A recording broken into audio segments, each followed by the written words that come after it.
Olá pessoal, tudo bem com vocês? Eu me chamo Bianca Lorena, sou acadêmica do curso de Direito da Universidade UNAMA.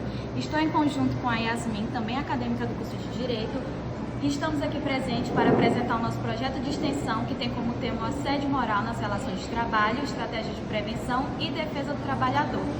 Hoje estamos conversando aqui com o Dr. Túlio, especialista em Direito do Trabalho, Processo do Trabalho e Direito Constitucional, que atua por excelência nas áreas trabalhista, civil e do consumidor, que estará disseminando sobre um assunto tão importante. Doutor Túlio, para começar, o que exatamente caracteriza o assédio e quais são os exemplos mais comuns? Bom, o assédio moral no ambiente de trabalho, ele é conhecido como mobbing ou bullying. Ele se caracteriza através de 3 condutas. Essas condutas podem ser abusivas, reiteradas ou sistemáticas.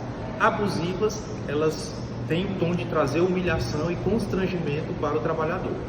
Reiteradas é uma prática contínua ou pertinente dos atos. E sistemática, ela busca atingir a moral ou o psicológico do trabalhador. Temos como exemplos de conduta de assédio moral a sobrejornada de trabalho, em que o trabalhador ele exige mais... o empregador exige mais do trabalhador do que o permitido na legislação. Então, vamos dizer que a legislação permite 2 horas extras por dia. Então, ele exige 4 desse trabalhador.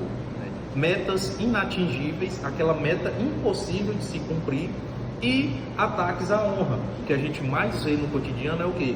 Você é um burro, você é um incompetente, né? Você não presta para fazer isso.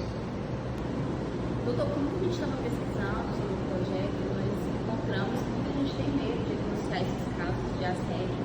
E por que isso? Quais são os maiores desafios?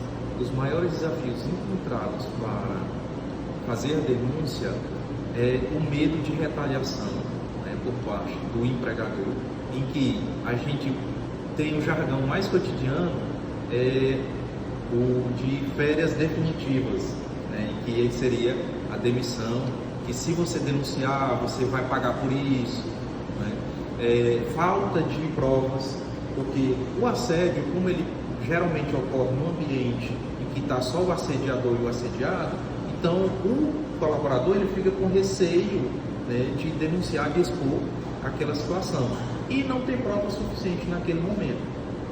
Outra, falta de canais na empresa. Muitas empresas hoje não têm esse canal de denúncia anônima para ter esse suporte ao trabalhador.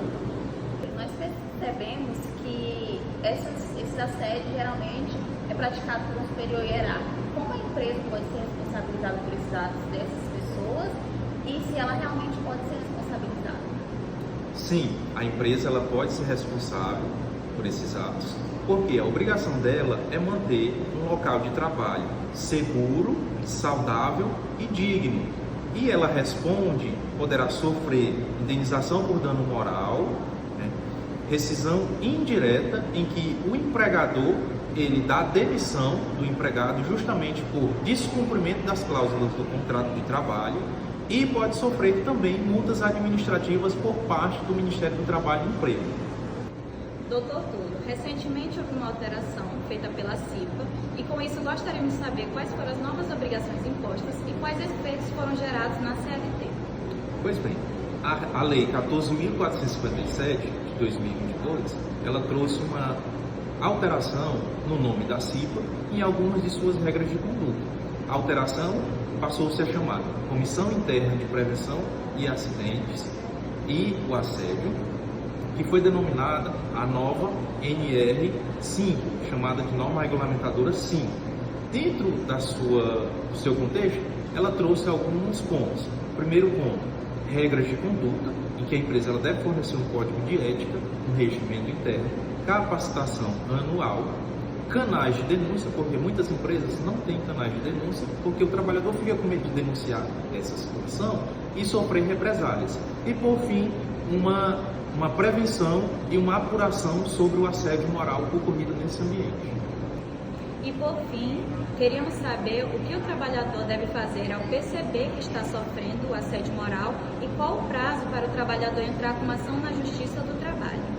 Primeiramente, ele deve registrar o fato, buscar ajuda, porque numa situação dessa, o colaborador ele fica muito constrangido e fica difícil dele se abrir com alguém, de procurar uma ajuda, né? Procurar testemunha em que ou viu ou presenciou o fato, buscar também os canais de denúncia perante a empresa, se houver, né, que a CIPA ela trouxe essa determinação de que deve haver esse canal de denúncia. Se não houver dentro da empresa, a pessoa ela pode procurar denúncias externas, como a Delegacia Regional do Trabalho e o Ministério Público do Trabalho, ou também procurar o advogado de sua confiança. Com relação ao prazo, se a pessoa sofreu um assédio moral, a partir da demissão, ela tem o prazo bienal, que é chamado de prescrição bienal. Ela tem 2 anos após a sua demissão para requerer os seus últimos 5 anos de direito, chamado de prescrição quinquenal.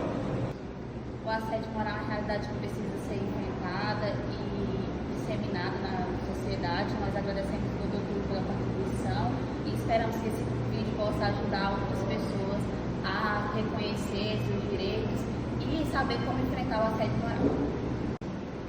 Quero agradecer o convite, né, por debater esse tema tão importante, né, que muitas pessoas acabam sofrendo e não sabem como reagir diante de uma situação como essa.